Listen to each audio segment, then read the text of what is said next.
Latest social media updates. WhatsApp bans over 7.2 million Indian accounts in a month. Google Bard now integrates with Google Apps. Formerly Twitter, launches account verification based on government ID. Google Search can now validate responses from Bard.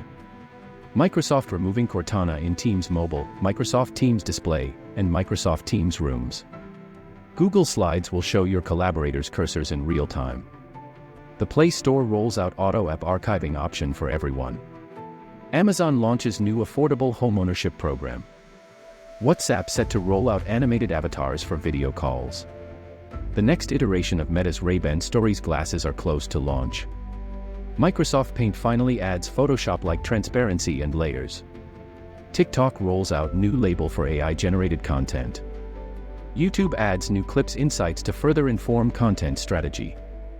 TikTok brings MyRTO app to track office attendance of US employees. Disney pouring $60 billion into theme parks, cruises over the next 10 years.